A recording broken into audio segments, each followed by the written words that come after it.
Right now, Pittsburgh's best sports show is about to begin. Call us or tweet us. We've got things to talk about on the Ireland Contracting Nightly Sports Call.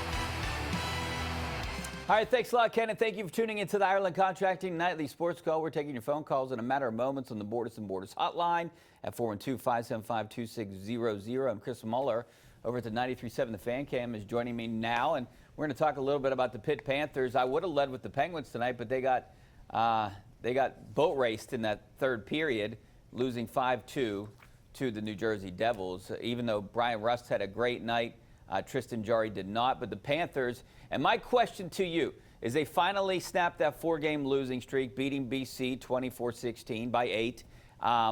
Where has Rodney Hammond been the entire season? Why haven't they used him at all? I know he was in the doghouse for a little bit, but he's their best runner, clearly their best running back, and he was a big part of that win here tonight. You could say that about Rodney Hammond. Should they have been playing Nate Yarnell the whole year? Well, that right? That too. No, aren't there questions about that? I mean, I think that Pitt needs a new offensive coordinator after this season, and I think that they need to get back to the old drawing board, Richie, as far as who they're playing and why they're playing them. I mean, they literally went probably in reverse order, at least in terms of effectiveness. I know that Yarnell was protected, and I know that Boston College is not a good team, even though they came in with a winning record. They're 6-4, but it's like they went in reverse order, Richie, of they started the guy that was probably the worst guy on the depth chart to start the season.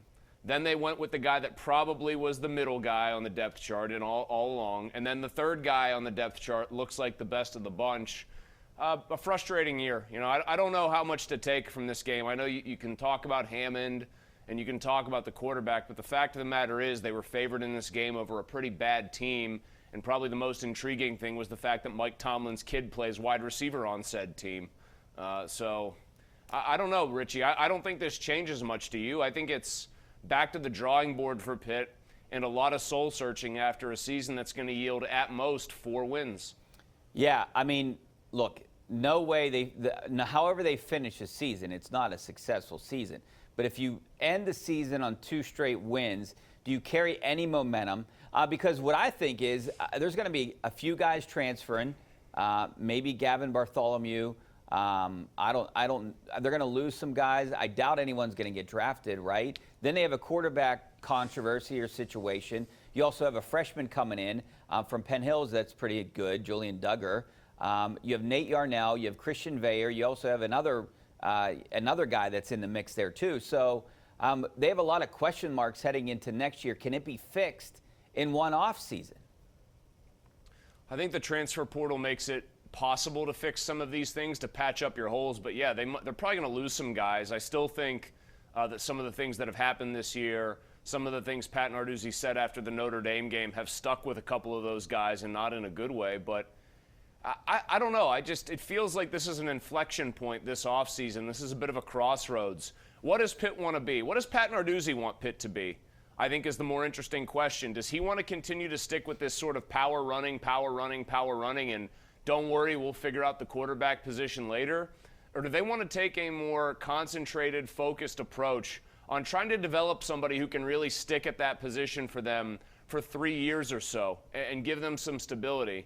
Because when you run through 3 guys in 1 year and you're a mid-tier kind of program, maybe slightly upper tier, or you should be, in sort of a second-tier Power 5 conference, it really helps if you've got some stability and consistency at that position. They had none of it, and they're just not a deep enough program to overcome mediocre play at the most important position on the field, Richie. Yeah, you need a quarterback. I think they would like stability and consistency, but you need a good quarterback. They haven't found that guy, even in the transfer portal. Have they worked hard enough?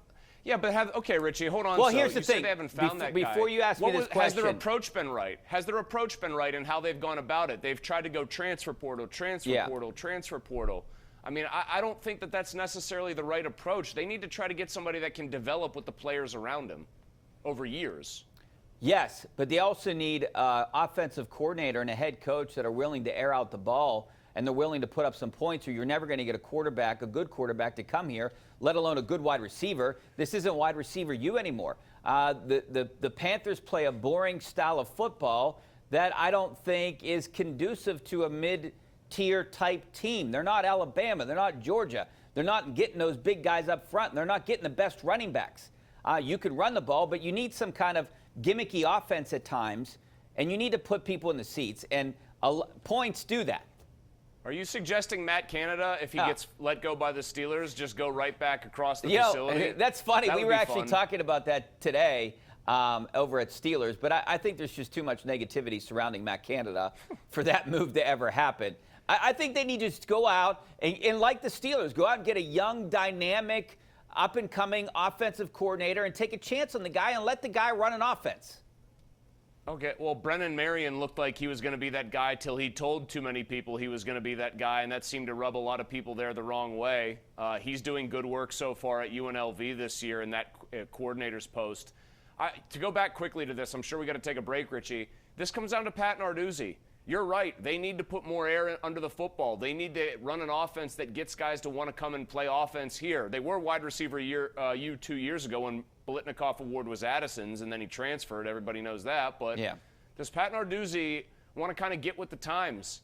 You can still run the ball. You can still be physical. You can still make that part of your identity. But I think he took it to an unrealistic and unhealthy, for the program at least, extreme, just wanting to try to ground and pound. Like you said, they don't get the recruit quality up front and in the backfield enough to make that a feasible reality.